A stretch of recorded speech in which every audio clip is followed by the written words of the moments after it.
제10권 쾌락 제1장 쾌락에 대한 두 가지 상반된 견해. 우리 다음 논의는 쾌락에 관한 것이다. 쾌락은 인간 본성과 밀접한 관계가 있어 보이니까. 그래서 젊은이들을 교육하는 사람들은 쾌락과 고통을 이용해 바른 길로 인도하는 것 같다. 또한 마땅히 좋아할 것은 좋아하고 마땅히 싫어할 것은 싫어하는 것은 유독한 성격 형성에 가장 중요한 요인인 것 같다. 쾌락과 고통은 삶 전체에 스며들어 미덕과 행복한 삶에 큰 영향을 미치기 때문이다. 사람들은 즐거운 것은 선택하고 괴로운 것은 피하니까. 따라서 수많은 논쟁의 불씨가 되고 있는 그런 중요한 요인들을 무시하는 것은 부적절할 것이다. 어떤 학파는 쾌락은 좋은 것이라고 주장하고 어떤 학파는 반대로 쾌락이 백해무익하다고 주장한다. 쾌락이 나쁜 것이라고 주장하는 사람들 가운데 일부는 실제로 나쁘다고 확신하기에 그렇다고 주장하는 것 같다. 그러나 그중 다른 일부는 비록 쾌락이 나쁜 것은 아니라 해도 좋은 것으로 드러내 보이는 것이 우리가 살아가는데 더 낫다고 믿고 그런 주장을 하는 것 같다. 그들의 주장에 따르면 대중은 쾌락을 쫓는 쾌락의 노예이므로 반대 방향으로 인도할 필요가 있는데 그래야만 중용에 이른다는 것이다. 그러나 그런 주장은 분명 옳지 못하다. 감정이나 행위에 관련된 경우 이론은 현실보다 더 믿을 것이 못되기 때문이다. 따라서 이론은 우리가 지각한 사실과 상충될 때는 조롱거리가 될 뿐더러 진리마저 불신하게 만든다. 쾌락을 비난하던 사람이 쾌락을 쫓다가 목격되면 그가 쾌락을 쫓는 것은 모든 쾌락을 바람직하다고 생각하기 때문이라고 여겨지기에 하는 말이다. 대중은 구별할 능력이 없으니까. 그러므로 참된 이론이 지식을 습득하는 데나 인생을 살아가는 데나 가장 유용한 것 같다. 참된 이론은 사실과 일치하기에 설득력이 있고 그래서 그것을 이해하는 사람이 그것에 따라 살아가도록 용기를 북돋워주기 때문이다. 이 문제들에 관해서는 이쯤에 두고 쾌락에 관해 제시된 견해들을 검토해 보도록 하자. 제2장 쾌락은 좋은 것이라는 견해를 논하다. 에우독소스는 쾌락이 좋음이라고 생각했다. 그는 이성적인 것이나 비이성적인 것이나 모든 피조물이 쾌락을 추구하는 것을 보았기 때문이다.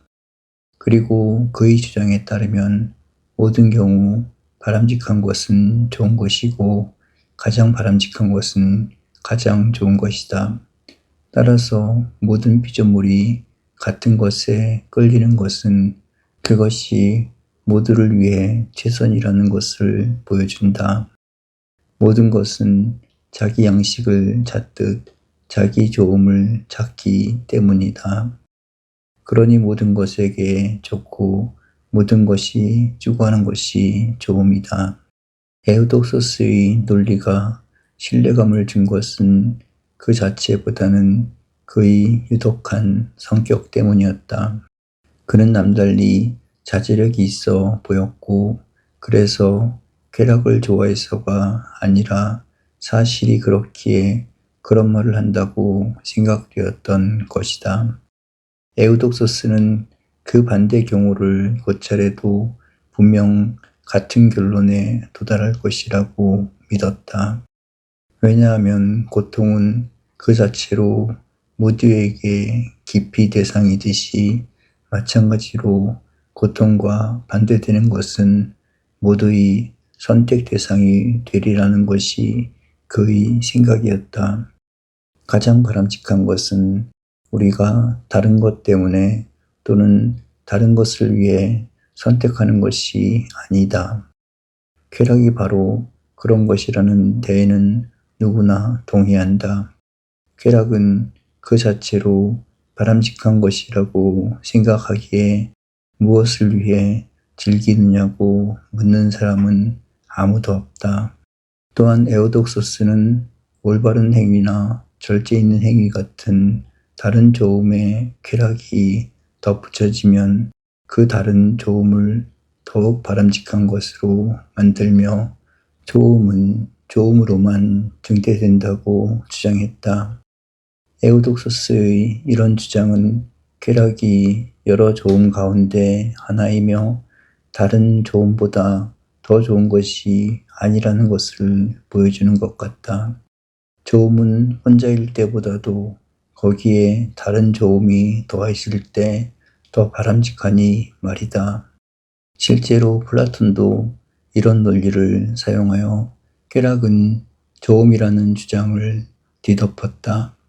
플라톤에 따르면 즐거운 삶이 지혜가 수반되지 않을 때보다 지혜가 수반될 때 더 바람직하다면 만약 그런 혼합물이 더 나은 것이라면 쾌락은 조음이 아니다. 조음은 다른 것이 더해짐으로써 더 바람직한 것이 될 수 없으니까. 다른 것 역시 만약 그 자체로가 아니라 거기에 더 좋은 것이 더해져 더 바람직한 것이 된다면 분명 조음은 아니다. 그렇다면 어떤 조음이 더해져 더 나은 것이 되지는 않지만 우리가 참여하는 조음은 무엇인가? 우리는 그것을 찾고 있다. 한편 모든 피조물이 추구하는 것은 조음이 아니라고 이의를 제기하는 사람들은 허튼 소리를 하고 있는 것이다. 우리는 모든 사람이 그렇다고 믿는 것은 실제로 그렇다고 주장하기 때문이다. 그리고 그런 믿음을 따지며 공격하는 사람은 대개 더 설득력 있는 견해를 제시하지 못할 것이다. 쾌락을 욕구하는 것이 비이성적인 피조물 뿐이라면 그들의 주장에도 일리가 있을 것이다.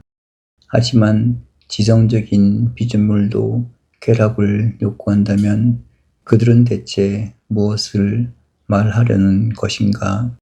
그러나 하등 동물들에게도 그들 자신보다 더 강한 타고난 어떤 조음이 있어 그것이 그들에게 고유한 조음을 추구하게 하는 것 같아.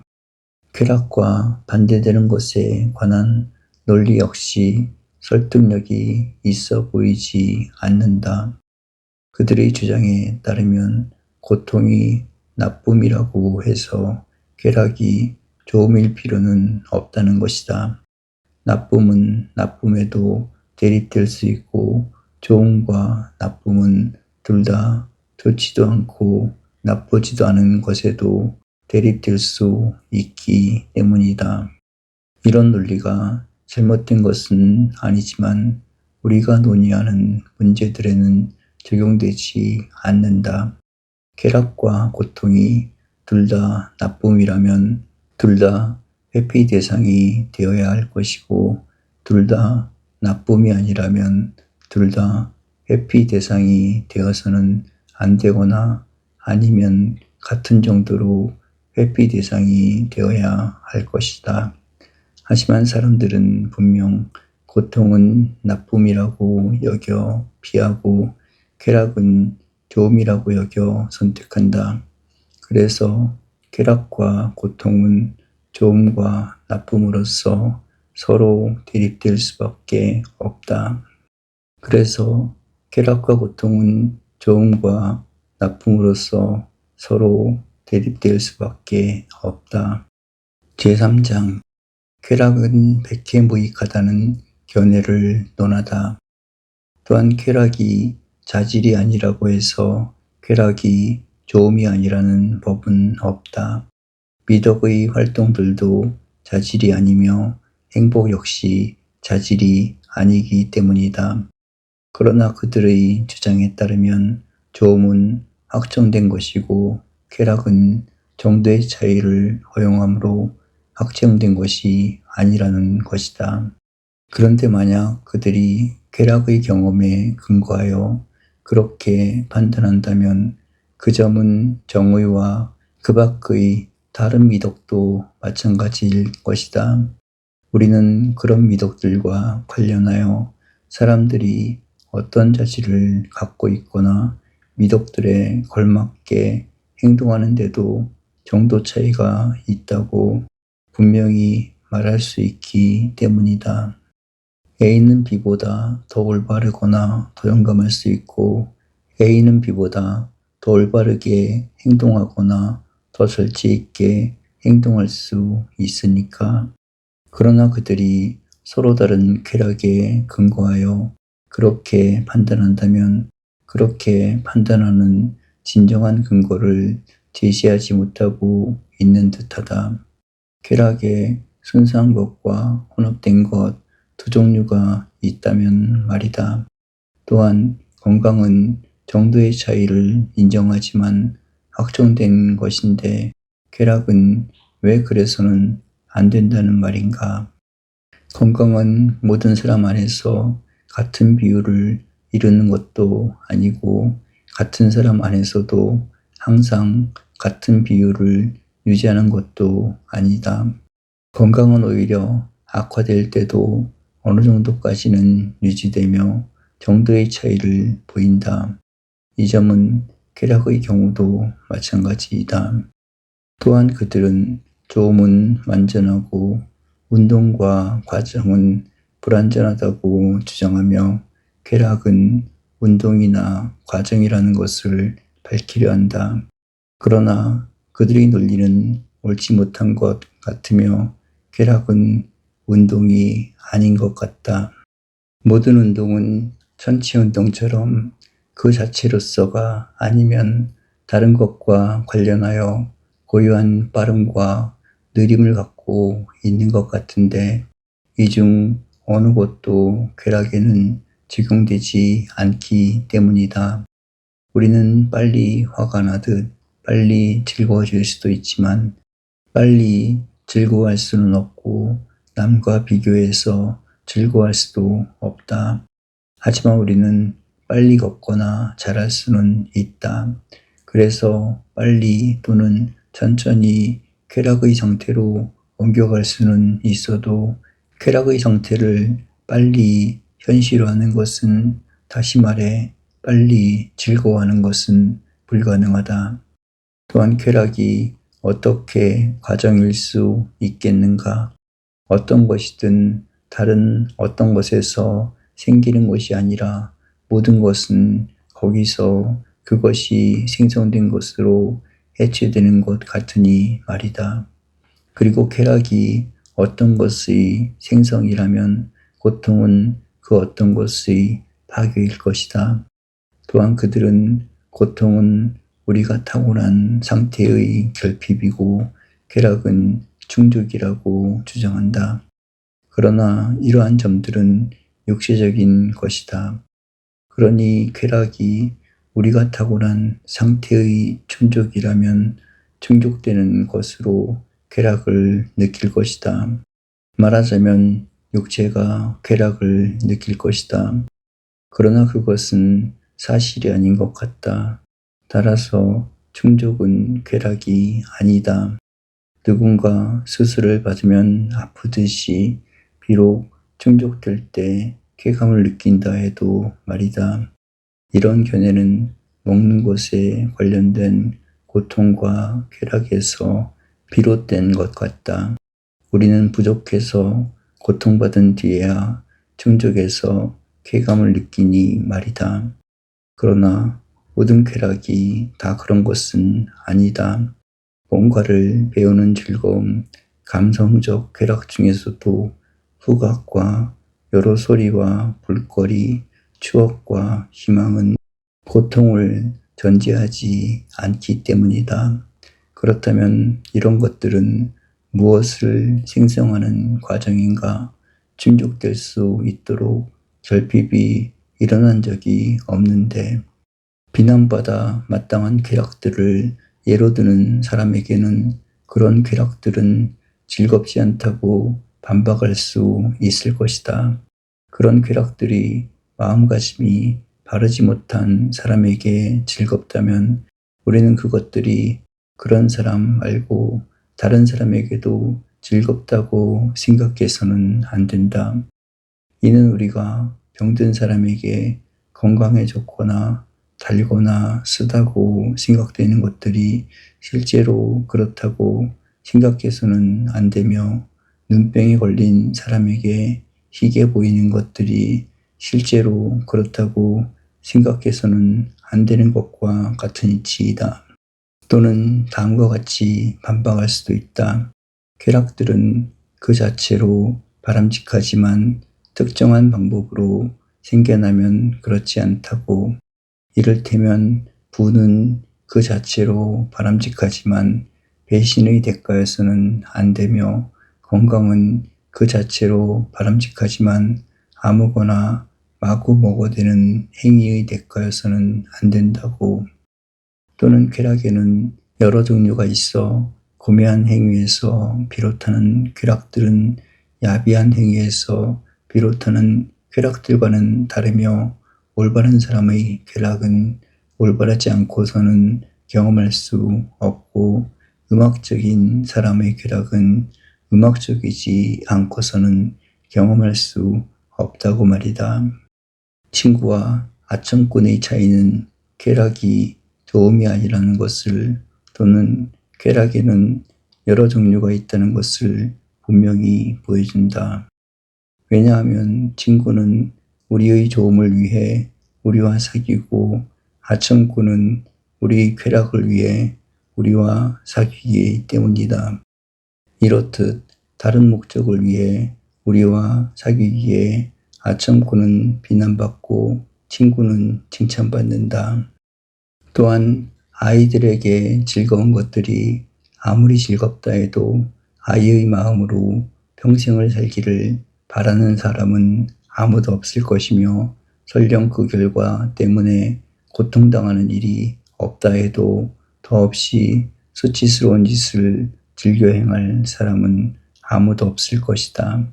또한 쾌락을 가져다 주지 않는다 하더라도 우리가 관심을 가져야 할 것들은 많이 있다. 보는 것, 기억하는 것, 아는 것, 미덕을 갖는 것 등이 그렇다. 이런 것들에는 반드시 쾌락이 수반된다 해도 달라질 것이 없다. 거기서 쾌락이 생기지 않더라도 우리는 그런 것들을 선택해야 하기 때문이다. 따라서 쾌락은 분명 좋음이 아니며 모든 쾌락이 바람직하지는 않은 것 같다. 또한 어떤 쾌락들은 그 종류나 출처가 더 우월하기에 그 자체로 바람직한 것 같다. 쾌락과 고통에 대해 제시된 견해들은 이로써 충분히 논했다. 제4장 쾌락의 정의. 쾌락이 무엇인지는 또는 쾌락이 어떤 것인지는 이 문제를 처음부터 다시 고찰해보면 더욱 명료해질 것이다. 본다는 것은 어느 순간에나 그 자체로 완전한 것 같다. 본다는 것에는 나중에 생겨나 그것의 형상을 완성해줄 그 무엇이 결여되어 있지 않기 때문이다. 쾌락 역시 그런 것과 유사하다. 쾌락은 어떤 전체이며 시간이 경과해야만 비로소 그 형상이 완성되는 쾌락은 어느 순간에도 발견되지 못할 테니까. 따라서 쾌락은 과정이 아니다. 모든 과정은 예컨대 건축은 시간이 필요하고 목적이 있으며 추구하던 것을 성취했을 때 완전하기 때문이다. 그러므로 과정은 소요시간 전체 안에서 또는 목표에 도달하는 순간에 완전하다. 소요 시간의 부분들에서 진행되는 과정은 모두 불완전하며 과정 전체와도 다르고 저들끼리도 서로 종류가 다르다. 예컨대 원주의 돌을 포개는 것은 원지에 새로 홈을 파는 것과 다르며 이 둘은 신정건축과는 다르기 때문이다. 신정건축은 완전하지만 주춧돌을 놓는 것과 브리지 부분에 세 줄기 세로 홈 무늬를 파는 것은 저마다 부분과 관련되므로 불완전하다. 따라서 그런 것들은 신전 전체를 건축하는 것과는 형상이 다르며 그래서 어느 특정 순간에는 완전한 형상의 과정을 발견할 수 없으며 만약 발견할 수 있다면 전체 소요 시간 안에서만 가능하다. 이 점은 걷기와 그 밖의 다른 과정에서도 마찬가지이다. 장소 이동이 한 지점에서 다른 지점으로의 운동이라면 거기에도 날기, 걷기, 뛰기 같은 형상의 차이가 있기 때문이다. 또한 걷기 자체에도 차이가 있다. 출발점과 종착점은 경주로 전체에서도 그것의 일부에서도 이 부분에서도 저 부분에서도 동일하지 않기 때문이다. 이 선을 통과하는 것과 저 선을 통과하는 것도 동일한 것이 아니다. 주자는 하나의 선을 통과할 뿐더러 특정 장소에 있는 선을 통과하는데 이 선은 저 선과 다른 장소에 있으니까 우리는 다른 저술에서 과정에 관해 자세히 논한 바 있다. 하지만 과정은 어느 순간에도 완전하지 못하며 많은 운동이 불완전하고 그 종류도 서로 다른 것 같다. 출발점과 종착점이 그것들에게 형상을 부여하기 때문이다. 그러나 쾌락의 형상은 어느 순간에도 완전하다. 그러니 쾌락과 과정은 별개의 것이며 쾌락은 분명 전체적이며 완전하다. 과정은 시간이 걸리지만 쾌감을 느끼는 데는 시간이 걸리지 않는다는 사실로 미루어 보더라도 이것은 사실인 것 같다. 지금 당장 일어나는 것은 하나의 전체이기 때문이다. 또한 이런 점들을 고려할 때 쾌락은 운동 또는 과정이라고 말하는 것은 분명 옳지 않다. 이런 주장은 무엇에나 적용되는 것이 아니라 부분으로 이루어져 있어 전체가 아닌 것들에만 적용되기 때문이다. 본다는 것, 하나의 점, 하나의 단위는 어느 것도 과정의 결과가 아니며 어느 것도 운동이나 과정이 아니다. 따라서 쾌락도 운동이나 과정이 아니다. 쾌락은 하나의 전체이기 때문이다. 모든 감각은 그 대상에 비해 활동적이다. 그리고 감각의 활동은 그 감각이 좋은 상태에 있고 그 감각 대상들 중 가장 고매한 대상에 관여할 때 완전하다. 무엇보다도 그것이 완전한 활동의 본성인 것 같기 때문이다. 우리가 활동적이라고 말하는 것이 감각 자체인지 감각이 자리 잡고 있는 기관인지는 중요하지 않다고 봐도 될 것이다. 따라서 모든 감각에서 최선의 활동이란 최선의 상태에 있는 기관이 그 감각에 걸맞은 가장 훌륭한 대상과 관련하여 벌이는 활동이다. 이런 활동이야말로 가장 완전하고 가장 즐거울 것이다. 사고와 관조에도 그것에 걸맞은 쾌락이 있듯 모든 감각에는 그것에 걸맞은 쾌락이 있는데 가장 완전한 것이 가장 즐거우며 건강한 상태에 있는 기관이 가장 훌륭한 대상과 관련하여 벌이는 활동이 가장 완전하기 때문이다. 그리고 쾌락은 활동을 완전한 것이 되게 하지만 감각의 대상과 감각이 둘 다 훌륭할 때 활동을 완전한 것이 되게 하는 것처럼 하지는 못한다. 그것은 마치 건강과 의사가 똑같이 누군가의 건강의 원인이 아닌 것과도 같다. 감각마다 분명 그것에 걸맞은 쾌락이 있다. 우리는 보는 것도 듣는 것도 즐겁다고 말하니까 쾌락은 무엇보다도 감각이 가장 좋은 상태에 있고 가장 훌륭한 대상과 관련된 활동을 할 때 생겨난다는 것 역시 분명하다. 감각 대상과 기관이 가장 좋은 상태에 있을 때는 쾌락을 산출하는 것과 쾌락을 경험하는 것이 둘 다 있기에 언제나 쾌락이 존재할 것이다. 그러니까 쾌락은 활동을 내지하는 마음가짐으로써 완전한 것이 되게 하는 것이 아니라 한창 때의 꽃다움처럼 부수적인 목적으로서 완전한 것이 되게 한다. 따라서 지성 또는 지각의 대상과 판단 또는 관조의 능력이 올바른 상태에 있는 한 활동은 즐거울 것이다. 왜냐하면 주체와 객체가 변하지 않고 서로 같은 관계를 유지할 때는 당연히 같은 결과가 나올 것이기 때문이다.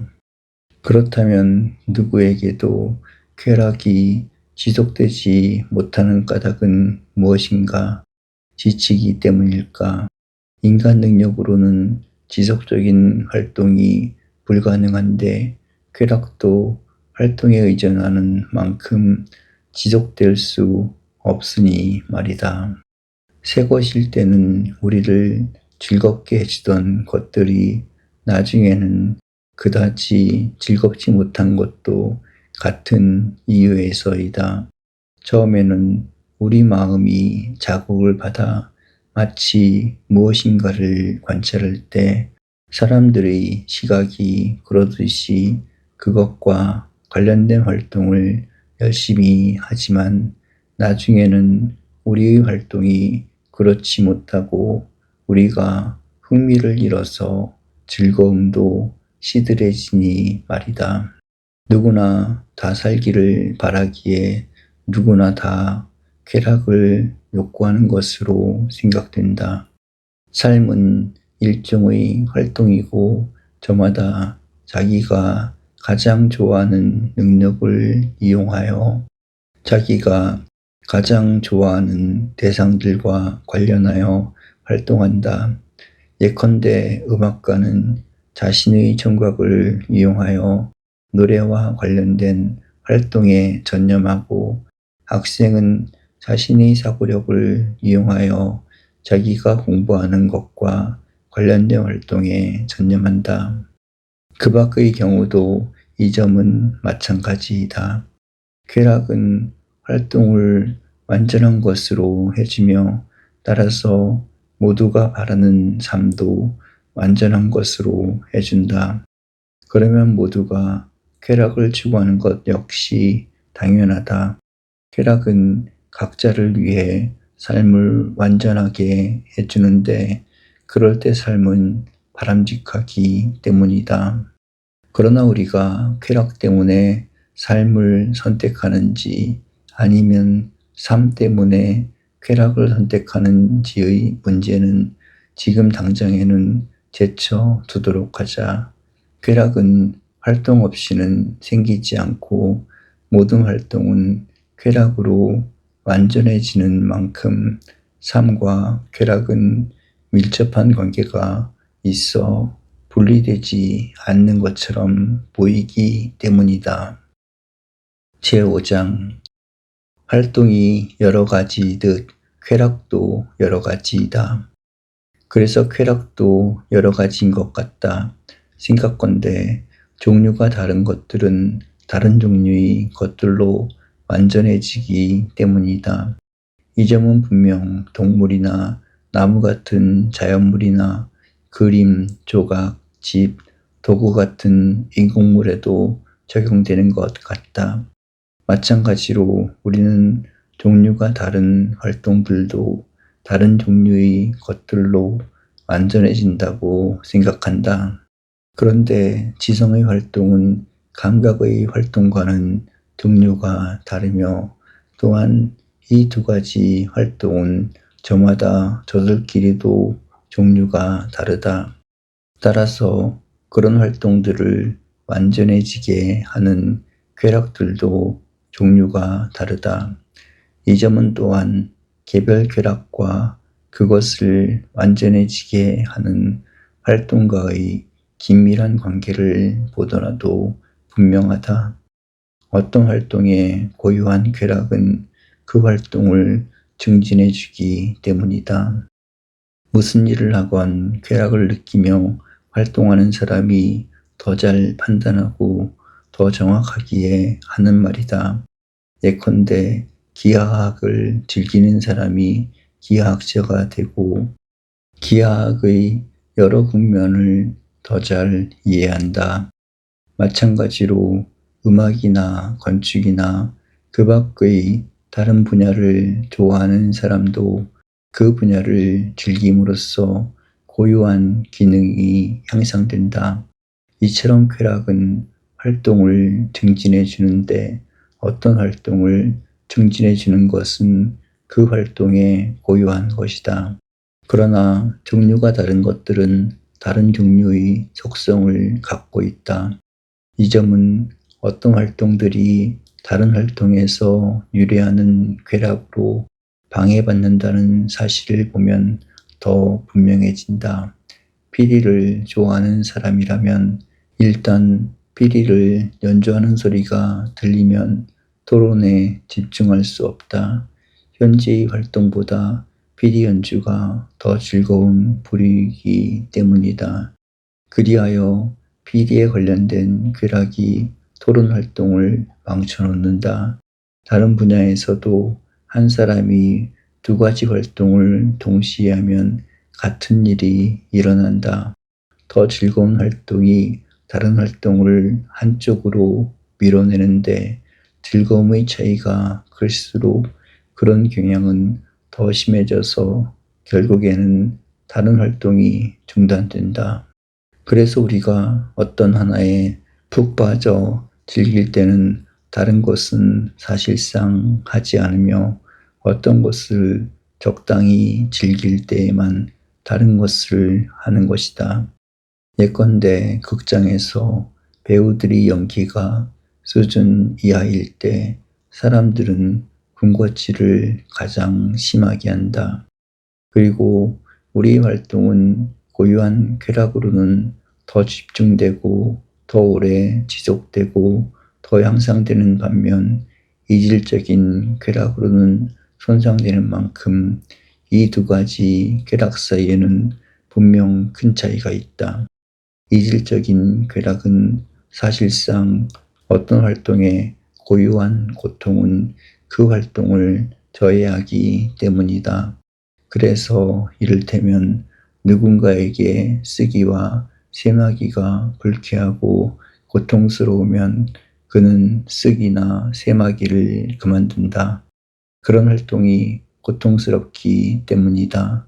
그래서 활동은 그것의 고유한 쾌락과 고통에 따라 상반된 영향을 받는다. 여기서 고유한 쾌락과 고통이란 그 활동에 본성적으로 수반되는 것들을 말한다. 그리고 앞서 말했듯이 이질적인 쾌락은 고통과 같은 역할을 한다. 비록 고통의 차이는 있지만 이질적인 쾌락은 활동을 저해하기 때문이다. 그런데 활동들은 훌륭함과 열등함에서 차이가 나 어떤 활동은 바람직하고 어떤 활동은 피해야 하고 어떤 활동은 이도저도 아닌 것처럼 쾌락들도 비슷하게 분류될 수 있다. 활동마다 고유한 쾌락이 있으니까. 그래서 진지한 활동에 고유한 쾌락은 훌륭하고 하찮은 활동에 고유한 쾌락은 나쁘다. 고매한 대상을 바라는 욕구는 칭찬받아 마땅하고 수치스러운 것을 바라는 욕구는 비난받아 마땅하기 때문이다. 그리고 활동에 관련된 쾌락은 활동을 바라는 욕구보다 활동에 더 고유하다. 욕구는 본성상으로나 시간상으로 활동과 구별되지만 쾌락은 활동과 구별하기가 어려울 만큼 밀접한 관계가 있어 활동과 쾌락이 같은지 아닌지 논란이 빚어지고 있으니 말이다. 그렇다면 쾌락은 사고나 지각인 것 같지는 않다. 그러나 쾌락과 활동은 서로 떨어질 수 없기 때문에 어떤 사람에게는 같은 것으로 보인다. 따라서 활동들이 서로 다르듯이 쾌락도 서로 다르다. 시각은 순수성에서 촉각보다 우월하고 청각과 후각은 미각보다 우월하다. 그러므로 그것들의 쾌락에도 같은 차이가 있다.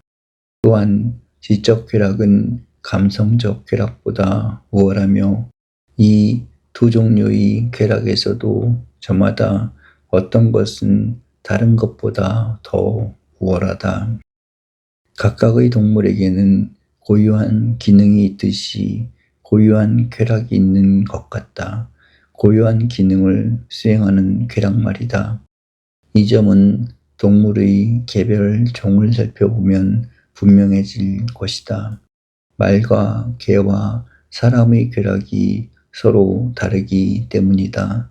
그래서 헤라클레이토스는 당나귀는 황금보다 먹는 것이 더 즐거울 테니 황금보다 오히려 타작마당의 쓰레기를 선택할 것이라고 말한다.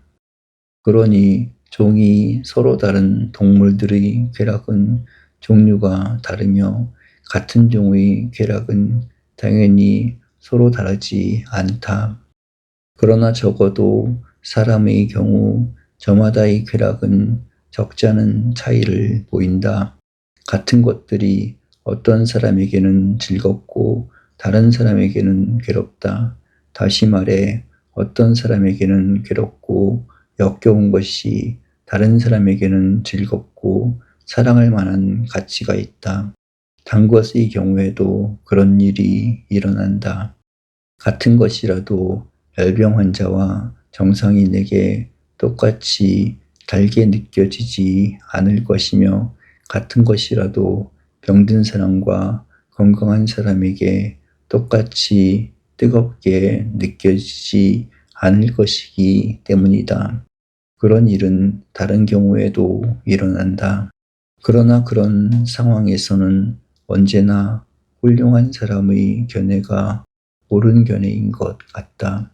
실제로도 그럴 것이라고 생각되지만 만약 이런 공식이 맞다면, 다시 말해 만약 미덕과 좋은 사람이 모든 것을 재는 적도라면 좋은 사람에게 즐거움으로 보이는 것이 진정한 즐거움일 것이고 좋은 사람이 즐기는 것이 진실로 즐거운 것일 것이다.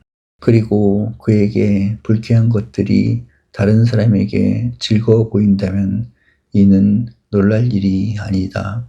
사람이 타락하고 왜곡되는 데는 여러 방법이 있으며 그런 것들은 단지 그런 상태에 있는 사람에게만 즐겁기 때문이다. 따라서 우리는 분명히 누구나 다 수치스러운 것이라고 인정하는 쾌락은 타락한 사람에게라면 몰라도 쾌락이 아니라고 말해야 한다. 그러나 우리는 훌륭하다고 생각되는 쾌락 가운데 어떤 종류 또는 어떤 것을 인간에게 고유한 쾌락이라고 말해야 하는가? 아마도 이 점은 인간 활동을 고찰하면 밝혀질 것이다. 인간 활동에는 고유한 쾌락이 수반되기 때문이다. 그러니 완전하고 더없이 행복한 사람의 활동이 한 가지이든 여러 가지이든 이런 활동을 완전한 것으로 해주는 쾌락이야말로 진실로 인간 고유의 쾌락이라고 말할 수 있다. 나머지 쾌락은 그것들의 활동이 그러하듯 부차적 의미에서만 또는 훨씬 낮은 정도로만 그렇다고 할 수 있다. 제6장 행복의 본성. 지금까지 미덕 외 쾌락에 관해 논했으니 이제 행복의 본성을 개략적으로 설명하는 일이 남았다. 우리는 행복이 인간 행위의 목적이라고 보기 때문이다. 지금까지 말한 것을 정리해보면 우리의 논의는 더욱 명료해질 것이다. 앞서 행복은 마음가짐이 아니라고 말했다. 만약 행복이 마음가짐이라면 평생 잠만 자며 식물 같은 삶을 사는 사람이나 큰 불행을 당한 사람도 행복할 수 있기 때문이다. 따라서 이것을 받아들일 수 없다면 앞서 말했듯이 우리는 행복을 오히려 활동으로 분류해야 한다. 그리고 만약 어떤 활동은 필요한데 바꿔 말해 다른 것 때문에 바람직한데 다른 활동은 그 자체 때문에 바람직하다면 행복은 분명 그 자체 때문에 바람직한 활동 가운데 하나이지 다른 것 때문에 바람직한 활동 가운데 하나로 분류되어서는 안 된다. 행복은 다른 것이 필요 없고 자족적이기 때문이다. 그런데 그 자체로 바람직한 활동이란 활동 외에는 아무것도 요구받지 않는 활동이다. 그리고 미덕에 걸맞은 행위가 그런 활동이라고 생각된다. 왜냐하면 고매하고 훌륭한 활동을 하는 것은 그 자체로 바람직하기 때문이다. 재미있는 놀이들도 이 부류에 속하는 것 같다. 그런 것들은 다른 것을 위한 수단으로 선택되지 않기 때문이다. 그런 것들은 몸과 재산을 돌보는 일을 소홀하게 함으로써 득보다는 실이 많을 테니까. 그러나 행복하다고 여겨지는 사람들은 대부분 그런 놀이로 소일한다. 그래서 그런 놀이를 잘하는 사람들이 참즈들의 궁전에서는 높이 평가받는다. 그들은 참즈들이 원하는 오락을 제공함으로써 호감을 사고 참즈들은 그런 사람들을 원한다.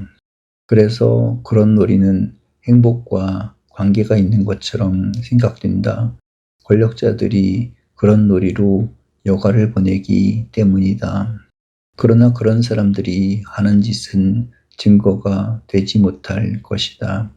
훌륭한 활동의 원천인 미덕과 지성은 권력에 의존하지 않기 때문이다. 그리고 순수하고 자유민다운 쾌락을 맛본 적이 없는 그런 사람들이 육체적 쾌락으로 도피한다고 해서 그것이 곧 육체적 쾌락이 더 바람직하다고 믿을 이유가 되지는 못한다. 어린아이들도 자기들끼리 높이 평가하는 것들이 가장 중요하다고 믿으니까. 그러니 아이와 어른이 명예롭게 여기는 것이 서로 다르듯이 보잘것없는 사람과 훌륭한 사람이 명예롭게 여기는 것도 당연히 서로 다를 것이다. 따라서 우리가 여러 차례 말한 바와 같이 훌륭한 사람에게 명예롭고 즐거운 것이 실제로 명예롭고 즐겁다. 그러나 각자에게는 그 자신의 마음가짐에 걸맞은 활동이 가장 바람직하며, 따라서 훌륭한 사람에게는 미덕에 걸맞은 활동이 가장 바람직하다. 따라서 행복은 놀이에 있는 것이 아니다. 만약 우리의 목적이 놀이라면, 그래서 우리가 놀이를 위해 평생토록 노력하고 수고한다면 그것은 이상할 것이다. 사실 행복 이외에 우리가 선택하는 다른 모든 것은 다른 것을 위한 것이다. 우리가 놀이 때문에 애쓰고 진력하는 것은 어리석고 유치하기 짝이 없어 보인다. 오히려 아나카르시스의 말처럼 진지하게 일하기 위해 놀이를 하는 것으로 보아야 옳을 것이다. 놀이는 일종의 휴식인데 우리는 계속해서 일할 수가 없어서 휴식이 필요하니까. 따라서 휴식은 목적이 아니다. 휴식은 활동을 위한 것이기 때문이다. 또한 행복한 삶은 미덕에 걸맞은 삶인 것 같다. 그런 삶은 진지함을 수반하는 것이고 놀이에 있는 것이 아니다. 그래서 우리는 진지한 것들이 우스꽝스럽고 재미있기만 한 것들보다 더 낫다고, 더 나은 사람 또는 어떤 사람의 더 나은 부분의 활동이 언제나 더 진지하다고, 그리고 더 나은 것의 활동이 더 우월하고 그래서 행복에 더 이바지한다고 주장한다. 또한 육체적 쾌락은 누구나 즐길 수 있으며 노예도 가장 훌륭한 사람 못지않게 즐길 수 있다. 그러나 노예도 인간답게 산다면 몰라도 노예가 행복하다고 생각하는 사람은 아무도 없다. 행복은 그런 종류의 소일거리에 있지 않고 우리가 앞서 말한 바와 같이 미덕에 걸맞은 활동에 있기 때문이다. 제7장 관조적 삶이 가장 행복하다. 만약 행복이 미덕에 걸맞은 활동이라면 그것은 당연히 최고의 미덕에 걸맞을 것이고, 최고의 미덕은 우리 안에 있는 최선의 부분의 미덕일 것이다. 이 최선의 부분이 지성이든 아니면 우리의 당연한 지배자이자 길라잡이로서 고매하고 신적인 것들을 통찰한다고 생각되는 다른 것이든, 그 자체가 신성한 것이든 아니면 우리 안에 있는 가장 신성한 부분이든 간에 고유한 미덕에 걸맞은 이 부분의 활동이 완전한 행복이 될 것이다. 그런 활동이 관조적 활동이라는 것은 이미 말한 바 있다. 이것은 우리가 앞서 말한 것과도 진리와도 일치하는 것 같다. 지성은 우리 안에 있는 최고 부분이고 지성의 대상은 지식의 최고 대상인 만큼 관조는 최고 활동이기 때문이다.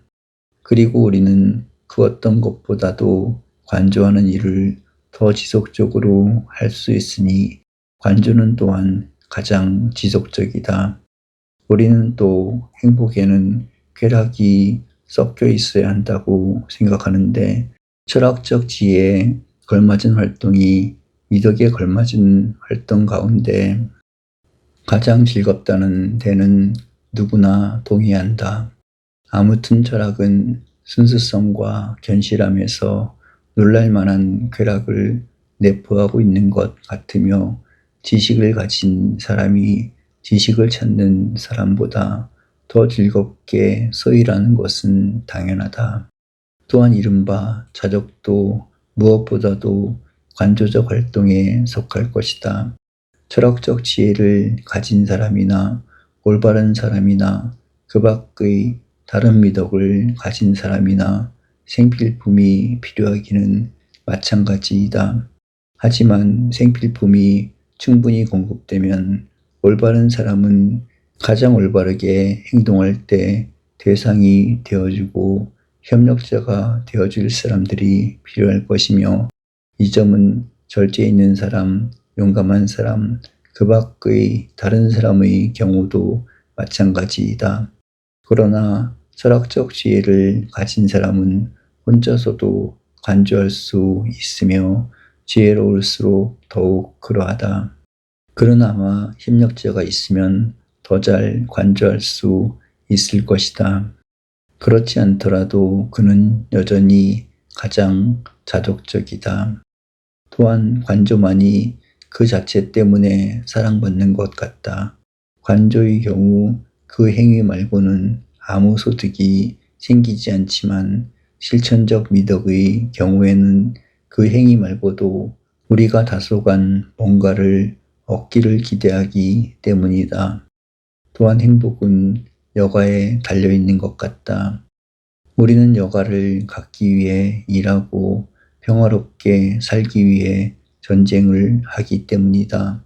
실천적 미덕의 활동은 정치나 전쟁에서 행해지는데, 이런 것에 관련된 행위에는 여가가 없는 것 같다. 전쟁에 관련된 행위들은 확실히 그런 것 같다. 전쟁을 위해 전쟁을 선택하거나 그런 전쟁을 시작할 사람은 아무도 없으니까, 교전하고 사륙하기 위해 우방을 적국으로 만드는 사람이 있다면 그는 완전히 살인마로 간주될 것이다. 정치가의 행위도 여가가 없기는 마찬가지이다. 정치가는 정치 행위를 하는 것 말고도 권력이나 명예 또는 자신이나 동료 시민의 행복을 확보하려고 하는데, 그런 행복은 정치와는 다른 것이고, 우리는 그것을 분명 정치와는 다른 것으로 추구한다. 그러니 미덕에 걸맞은 행위 중에서 정치와 전쟁에 관련된 행위들은 무엇보다도 고매하고 거창하지만 여가가 없고 다른 목적을 추구하기에 그 자체로 바람직하지는 않다. 반면 지성의 활동은 관조를 내포하는 한 보다 진지하며 그 자체 외에 다른 목적을 추구하지 않으며 그 활동을 강화하는 고유한 쾌락을 갖고 있는 것 같다. 또한 지성의 활동은 인간으로서 가능한 범위 안에서 자족적이고 여가가 있고 노고로부터 자유로운 것 같다. 그런 활동은 분명 더없이 행복한 사람의 그 밖의 다른 속성도 내포한다. 그러니 그런 활동이 인간에게 완전한 행복일 것이다. 평생 그럴 수만 있다면 말이다. 행복에는 불완전한 것은 아무것도 없으니까. 그러나 그런 삶은 인간이 도달하기에는 너무 높은 경지이다. 그런 삶을 사는 사람이 있다면 그가 인간이기 때문이 아니라 그에게 어떤 신적 요소가 내재하기 때문일 것이다. 그리고 그런 신성한 요소가 복합체보다 우월한 만큼 그것의 활동은 다른 종류의 미덕에 걸맞은 활동보다 더 우월하다. 그러니 지성이 인간에 비해 신적인 것이라면 지성에 걸맞은 삶도 인간의 삶에 비해 신적인 것이리라. 그리고 우리는 인간이니까 인간의 일들을 생각해야 하며, 필멸의 존재이니까 필멸의 것들을 생각해야 한다는 권고를 따라서는 안 되고, 오히려 우리 자신을 되도록 불멸의 존재로 만들고 우리 안에 있는 최고의 것에 걸맞은 삶을 살기 위해 최선을 다해야 한다. 이 최고의 것은 그 부피는 작아도 힘과 가치에서 모든 것을 크게 능가하기 때문이다. 그리고 이 최고의 것이야말로 개개인을 지배하는 더 나은 부분이기에 개개인의 진정한 자아인 것 같다. 그러니 사람이 자기 삶 대신 남의 삶을 선택한다면 이상한 일일 것이다. 그리고 우리가 앞서 말한 것은 여기에도 적용된다.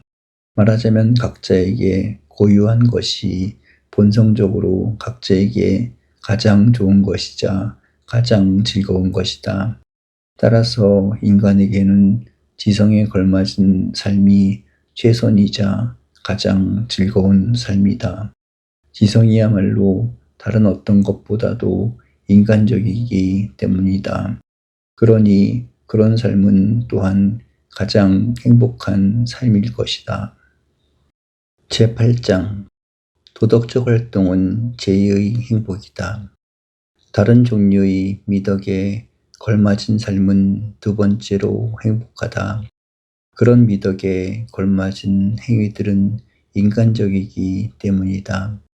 우리는 모든 계약과 상호 봉사와 온갖 종류의 행위는 물론이요, 우리 감정에서도 각자 자기 의무를 다하며 올바른 행위와 용감한 행위와 미덕에 걸맞은 그 밖의 다른 행위를 대인관계에서 행하기 때문이다. 그리고 그런 것들은 분명 인간적인 경험이다. 그중 어떤 감정은 실제로 몸에서 비롯되는 것 같고, 도덕적 미덕은 여러 방법으로 감정과 밀접한 관계가 있는 것 같다. 또한 실천적 지혜는 도덕적 미덕과 밀접한 관계가 있고, 도덕적 미덕은 실천적 지혜와 밀접한 관계가 있다. 실천적 지혜의 제1원리는 도덕적 미덕과 부합되고, 도덕적 미덕을 위한 올바른 기준은 실천적 지혜와 부합되기 때문이다. 그리고 도덕적 미덕도 감정과 결부되어 있기에 복합제에 속할 것이다. 따라서 그런 미덕들에 걸맞은 삶과 그런 삶에 속하는 행복은 인간적이다. 그러나 지성의 미덕은 독립적이다. 이에 관해서는 이쯤 해두자.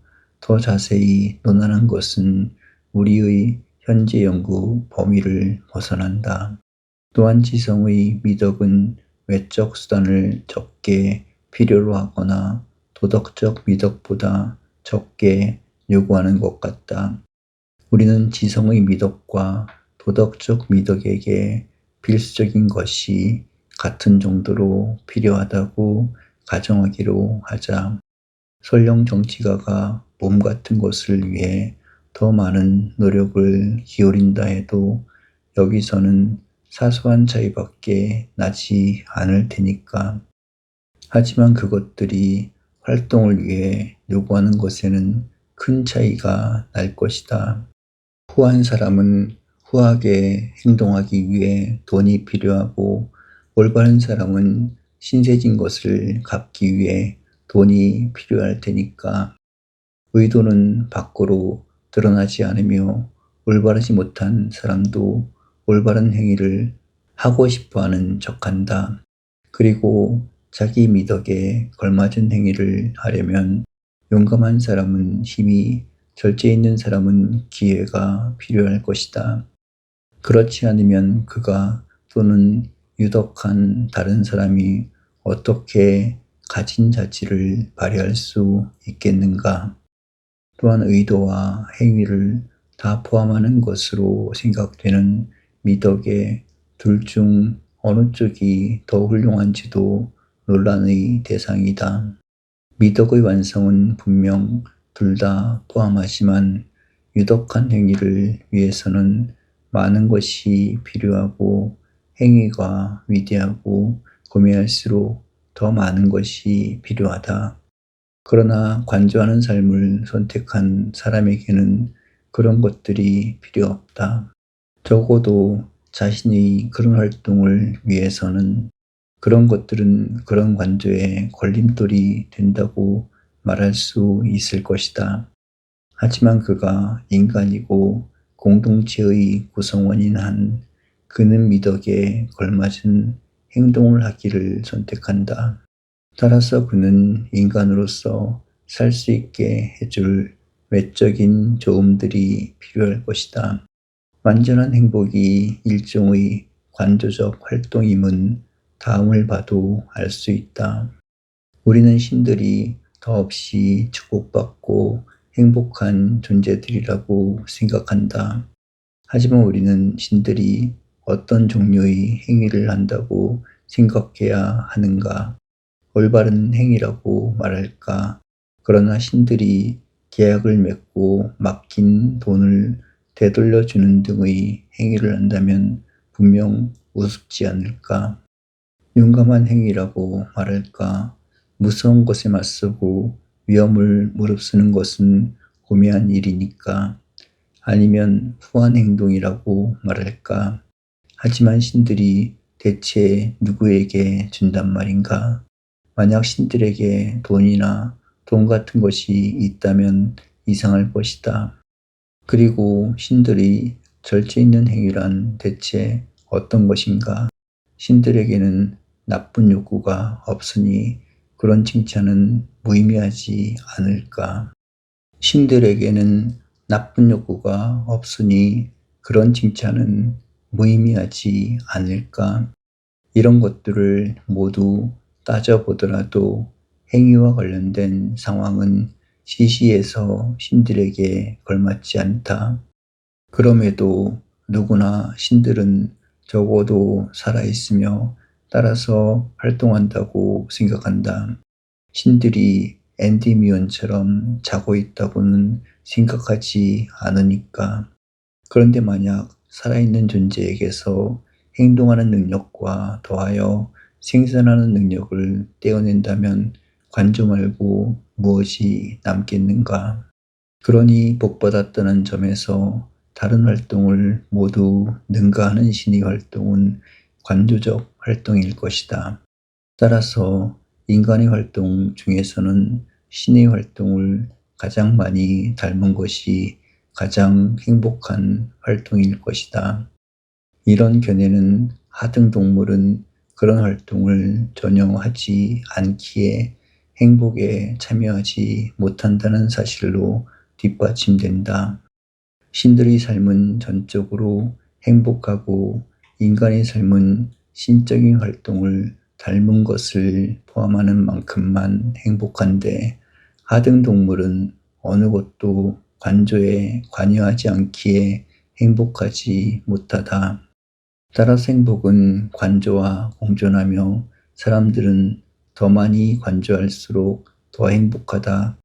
우연히 행복한 것이 아니라 관조에 힘입어 행복한 것이다. 관조는 그 자체로 소중한 것이니까. 그러니 행복은 관조의 한 형태임이 분명하다. 그러나 행복한 사람은 인간이기에 외적인 조건도 좋을 필요가 있을 것이다.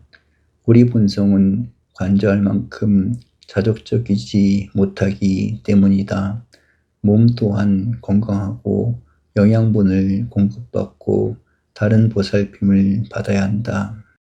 하지만 외적인 좋음 없이는 행복할 수 없다고 해서 누가 행복해지려면 외적인 좋음이 많이 필요하리라고 생각해서는 안 된다. 자족이나 행위는 지나침에 의존하지 않으며 우리는 바다와 육지를 지배하지 않고도 고매한 행위를 할 수 있기 때문이다. 사실 우리는 약간의 재원으로도 미덕에 걸맞은 행위를 할 수 있다. 이 점은 확실한 것 같다. 훌륭한 일은 사인들이 권력자들 못지않게 아니 더 많이 한다고 생각되기 때문이다. 따라서 약간의 재원만 있어도 충분하다. 미덕에 걸맞은 활동을 하는 사람의 삶은 행복할 때니까. 솔론 역시 행복한 사람은 외적인 좋음은 약간만 갖추고 있지만 가장 고매하다고 생각하는 행동을 하며 절제 있는 삶을 산 사람이라고 말했을 때 행복한 사람의 조상을 제대로 그렸던 것 같다. 아낙사고라스도 행복한 사람은 부자도 권력자도 아니라고 생각했던 것 같다. 그는 겉모습만 보는 대중은 겉모습으로 판단하는 만큼 행복한 사람이 대중에게 괴짜로 보이더라도 자기는 놀라지 않을 것이라고 말했기 때문이다. 그러니 지혜로운 사람들의 견해는 우리의 논의와 일치하는 것 같다. 그런 것들도 어느 정도 확신을 심어주지만 실천적 문제들에서 진리는 사실과 실생활에 따라 판단되어야 한다. 그것들이 결정적 요인이기 때문이다. 따라서 우리는 앞서 말한 것을 실생활의 사실에 비춰 검토해야 한다. 그것이 사실과 일치하면 받아들이되 상충하면 우리는 그것이 이론에 불과하다고 생각해야 한다. 그런데 지성에 걸맞은 활동을 하며 지성을 가꾸는 사람이 최선의 심적 상태에 있을 뿐더러 신에게 가장 사랑받는 것 같다. 만약 그렇다고 생각되는 것처럼 신들이 인간사에 관심이 있다면 신들은 최선의 것이자 자기들을 가장 닮은 것, 곧 지성을 좋아할 것이라고, 그리고 지성을 가장 사랑하고 존중하는 사람에게 보답할 것이라고 생각하는 것은 당연한 일이다. 그런 사람은 신들에게 소중한 것을 돌보며 올바르고 고귀한 행동을 하기 때문이다. 그리고 이런 자질들은 누구보다도 지혜로운 사람이 갖고 있다는 것은 의심할 여지가 없다. 그래서 지혜로운 사람은 신들에게 가장 사랑받는다. 그리고 그런 사람은 아마도 가장 행복한 사람이기도 할 것이다. 그러니 이 점에서도 지혜로운 사람은 어느 누구보다도 더 행복할 것이다. 제9장 우리 목적을 달성하려면 이법이 필요하다. 정치학으로의 이행 이로써 우리는 행복과 미덕의 그리고 우애와 쾌락의 윤곽을 충분히 살펴보았다. 이제 우리 목적이 달성된 것으로 보아도 되는가? 아니면 사람들 말만 따나 실천적인 일들을 연구하는 목적은 몇몇 당면한 문제점에 관해 이론적 지식을 습득하는 데 있지 않고 우리의 지식을 실천하는 데 있다는 것이 옳은 견해인가? 그렇다면 미덕에 관해 아는 것으로는 충분하지 못하고 우리는 미덕을 가지고 미덕을 활용하려고 시도하거나 다른 방법이 있으면 그 방법으로 우리 자신이 좋은 사람이 되려고 노력해야 한다. 그런데 만약 사람들을 훌륭하게 만드는데 논의만으로 족하다면 테오그니스의 말처럼 그런 논의는 엄청난 보수를 받았을 것이다. 그리고 그것은 당연하다. 그러니 그런 논의를 구해야 할 것이다. 그런데 그런 논의는 마음이 자유민다운 젊은이들을 격려하고 감화할 힘은 갖고 있는 것처럼 보이지만 그리고 잘 양육되고 고매한 것을 진실로 사랑하는 성격이 미덕을 쉽게 받아들이게 할 수는 있겠지만 완전한 미덕을 향해 나아가도록 대중을 감화시킬 수는 없다.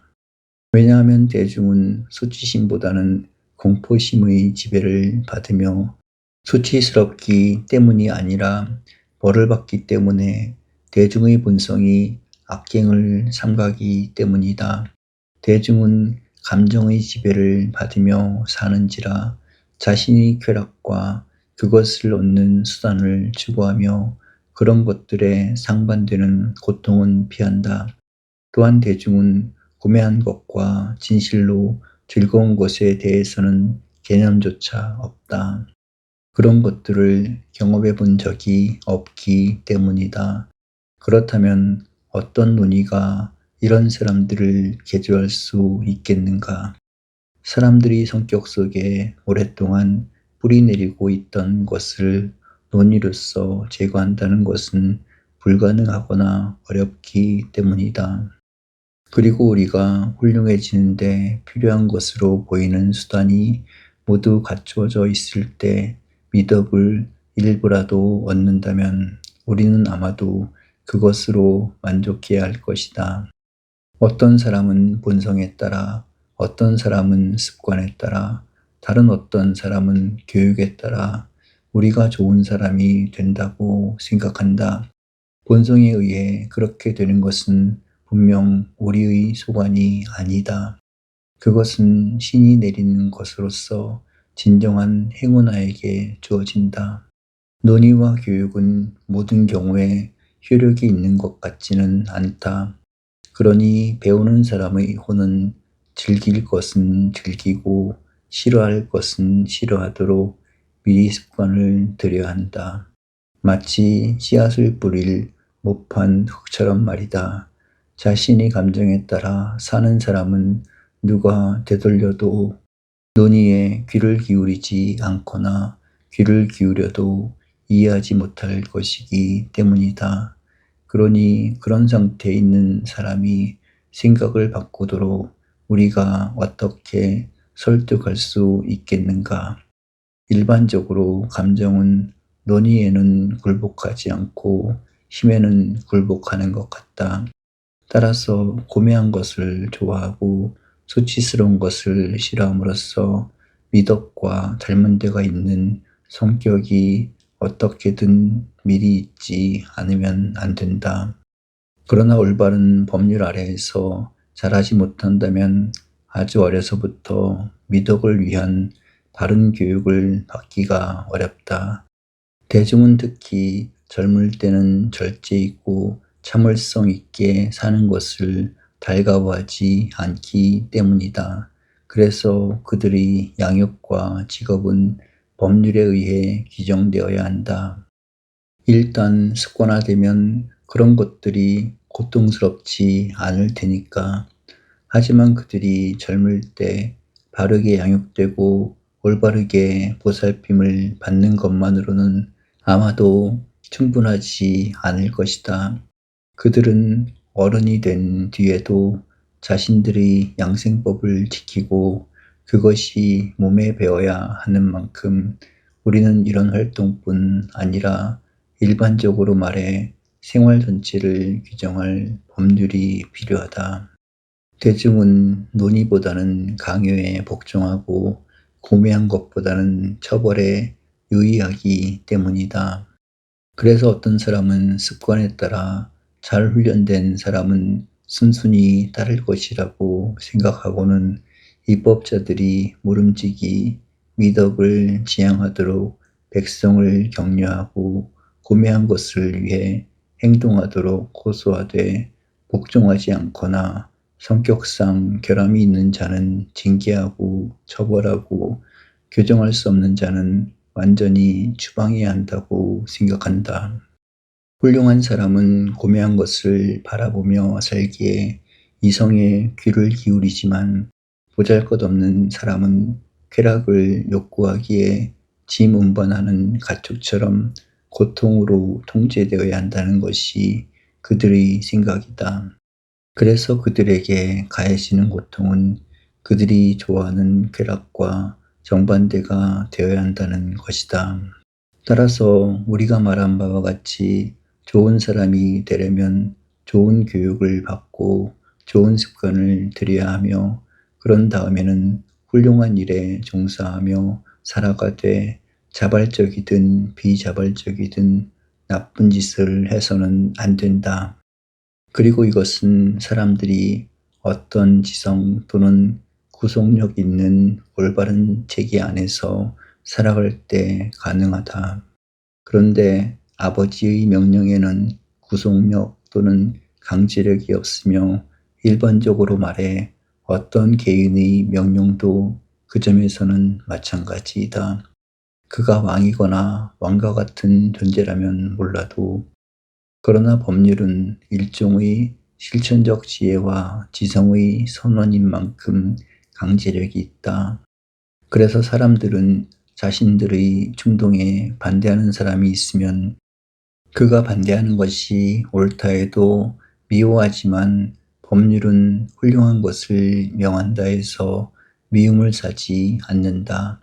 그러나 라케다이몬인들의 국가에서만 아니면 소수의 국가에서만 입법자들이 양육과 일상생활에 관심을 가졌던 것 같다. 이런 일들은 대부분의 국가에서 등한시되었으며 각자는 키클롭스들처럼 자식들과 아내에게 법규를 정해주며 제멋대로 살아간다. 따라서 최선의 해결책은 이런 일들을 공동으로 보살피는 적절한 체제를 도입하는 것이리라. 그러나 국가가 계속해서 그런 일들을 등한시할 때는 개개인이 자식들과 친구들을 도와 미덕을 향해 나아가게 하되 마땅히 그럴 능력을 갖고 있거나 아니면 적어도 그렇게 선택할 수 있어야 할 것이다. 그러나 우리가 말한 것으로 미루어 볼 때 그가 입법자가 되면 그런 일을 더 잘 해내리라고 생각된다. 공공의 통제는 분명 법률에 따라 이루어지고 훌륭한 통제는 훌륭한 법률에 따라 이루어지기 때문이다. 그리고 법률이 성문법인지 불문법인지 개인을 교육하기 위한 것인지 다수를 교육하기 위한 것인지는 음악이나 체육이나 그 밖의 다른 과목에서보다 더 중요한 것 같지 않다. 국가에서 법률과 관습이 힘을 발휘하듯 가정에서는 아버지의 지시와 성격이 힘을 발휘하기 때문이다. 이런 것들은 혈연관계와 아버지가 제공하는 이익 때문에 더 큰 힘을 발휘한다. 아이들은 처음부터 본성적으로 아버지를 좋아하고 고분고분하니까. 또한 개인 차원의 교육이 공공 차원의 교육보다 더 유리하다. 이는 의술의 경우 개별 치료가 더 유리한 것과 같은 이치이다. 예컨대 휴식과 금식은 일반적으로 열병 환자에게는 유익하지만 아마도 어떤 환자에게는 그렇지 않을 것이다. 권투 코치도 모든 제자에게 같은 방식으로 싸우라고 지시하지는 않을 것이다. 그러니 개개인에게 관심을 가지면 세세한 부분까지 더 자상하게 가르칠 수 있다. 그래야만 저마다 자기에게 맞는 것을 얻을 가능성이 높기 때문이다. 그러나 개개인에게 관심을 갖는 일은 의사나 체육교사나 그 밖에 각자에게 좋은 것, 특히 특정인에게 좋은 것을 두루 알고 있는 사람이 가장 잘할 수 있다. 전문 지식은 보편적인 것에 관련된다고 하고 또 실제로 그러기에 하는 말이다. 그럼에도 전문 지식이 없는 사람이 개별 경우에 일어나는 일을 경험에 비추어 세밀하게 관찰한 경우에는 개개인을 얼마든지 잘 보살필 것이다. 이것은 어떤 사람이 남은 도와줄 수 없어도 자기 몸에는 가장 훌륭한 의사인 것과 같은 이치이다. 하지만 어떤 기술이나 학문의 대가가 되려는 사람은 보편적인 것을 배워 최대한 잘 알아야 한다. 앞서 말한 바와 같이 학문은 보편적인 것에 관련되기 때문이다. 따라서 관심을 가짐으로써 다수든 소수든 남을 더 좋게 만들기를 원하는 사람은 마땅히 입법 능력을 갖추도록 노력해야 한다. 우리가 법률을 통해 좋은 사람이 된다면 말이다. 우리 앞에 세워진 사람이 누구든 그가 올바른 마음 상태를 갖게 하는 것은 아무나 할 수 있는 일이 아니다. 누군가 그럴 수 있다면 그는 전문 지식을 가진 사람이다. 그 점은 의술이나 보살핌과 실천적 지혜가 필요한 다른 학문의 경우도 마찬가지이다. 그렇다면 우리의 다음 과제는 분명 입법 능력을 어디서 어떻게 얻을 수 있는지이다. 그것은 다른 경우와 마찬가지로 정치가들한테서 얻어야 하는가? 우리는 입법을 정치학의 한 분야로 간주했으니 말이다. 그러나 정치학과 다른 학문이나 기술들 사이에는 명백한 차이가 있는 것이 아닐까. 다른 학문이나 기술에서는 같은 사람이 자기 기술을 전수하기도 하고 활용하기도 하니 말이다. 예컨대 의사나 화가가 그렇다. 그러나 정치학의 경우 소피스트는 그것을 가르친다고 공언하지만 그것을 활용하는 소피스트는 아무도 없다. 정치를 아는 것은 정치가들인데 그들은 사고보다는 어떤 기술과 경험에 힘입어 정치를 하는 것 같다. 정치가들이 정치적 주제에 관해 글을 쓰거나 연설하는 예를 볼 수 없으니 말이다. 그것이 법정이나 민회에서 연설하는 것보다 더 구매한 일일 텐데도 말이다. 또한 정치가들이 아들이나 친구 가운데 누군가를 정치가로 만든 예도 볼 수 없다. 그들은 할 수만 있다면 당연히 그렇게 했을 것이다. 그들이 조국에 물려줄 수 있거나 자신들을 위해 선택하거나 따라서 자신들에게 가장 소중한 사람들을 위해 선택할 수 있는 것이고 정치적 능력보다 더 나은 것은 없기 때문이다. 하지만 경험도 정치가로서의 성공에 적잖이 기여하는 것 같다. 그렇지 않다면 사람들이 정치 문제에 익숙하다고 해서 정치가가 되는 일은 없었을 것이다. 그러니 정치학에 관해 알려고 하는 사람에게는 경험도 필요한 것 같다. 그러나 정치학을 가르친다고 공언하는 소피스트들은 가르치는 것과는 실제로 거리가 먼 것 같다. 그들은 정치학이 어떤 것이며 어떤 것에 관한 것인지 전혀 모르고 있기 때문이다. 만약 그들이 알았다면 정치학을 수사학과 같은 것으로 아니 그보다 열등한 것으로 분류하지 않았을 것이며 사람들이 좋다고 생각하는 법률을 수집함으로써 힘들이지 않고 입법할 것이라고 생각하지 않았을 것이다.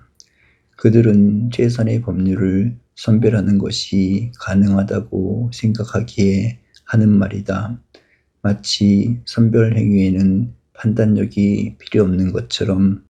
그리고 올바른 판단력이야말로 음악에서 그러하듯 가장 중요한 요인이 아닌 것처럼 말이다. 사실 어떤 분야의 전문가만이 그 분야의 작품을 제대로 판단하고 그 작품이 어떤 수단에 따라 어떤 방법으로 완성되었으며 무엇이 무엇과 조화를 이루는지 이해할 수 있다. 그러나 아마추어는 회화에서처럼 작품이 성공작인지 실패작인지 알기만 해도 그것으로 만족해야 한다. 법률은 정치학의 작품과도 같다. 그렇다면 어떻게 수집한 법률에서 입법 능력을 갖추거나 무엇이 최선인지 판단한다는 말인가? 의사들도 의학책을 읽는다고 의술을 습득하는 것은 아닌 것 같으니 말이다. 물론 의학책을 쓰는 사람들은 일반적인 처치 방법뿐 아니라 환자들을 신체 상태에 따라 구분한 다음 특정 집단을 어떻게 치료하고 어떻게 처치해야 하는지도 기술하려고 한다. 그런데 그런 책은 경험 있는 사람에게는 쓸모있지만 경험 없는 사람에게는 무용지물인 것 같다. 그러니 법률과 정체를 수집해 놓은 것도 그것들을 비판적으로 검토하며 무엇이 고매하고 무엇이 그 반대인지, 특정 상황에는 어떤 종류의 입법이 맞는지 판단할 수 있는 사람에게는 아주 유용할 것이다. 그러나 이런 마음가짐 없이 그것들을 지나치는 사람은 본능적으로라면 몰라도 그것들의 가치를 제대로 판단하지 못할 것이다. 비록 그 분야에서 더 유식해지기는 하겠지만, 이전의 사상가들이 입법의 문제를 검토하지 않은 채 우리에게 남겨놓았으니 우리가 이 문제에 더하여 정치의 문제 일반을 탐구하는 것이 아마도 더 바람직할 것이다. 인간 본성에 관한 우리 철학이 최대한 완성될 수 있도록 말이다. 그러니 첫째, 이전 사상가들이 말한 것 가운데 설득력이 있어 보이는 부분이 있으면 검토하기로 하자. 그런 다음 우리가 수집한 정치에 비추어 어떤 영향이 국가들과 그 유형의 정치를 보존하고 파괴하는지, 무슨 이유로 어떤 국가는 잘 다스려지고 다른 국가는 잘못 다스려지는지 고찰하기로 하자. 이런 문제들을 고찰하고 나면 우리는 어떤 정체가 최선이며 각 정체는 어떻게 구성되어야 하며 어떤 법률과 관습을 채택해야 하는지 더 포괄적으로 보게 될 것이다. 그렇다면 이 문제들에 관한 논의를 시작하기로 하자.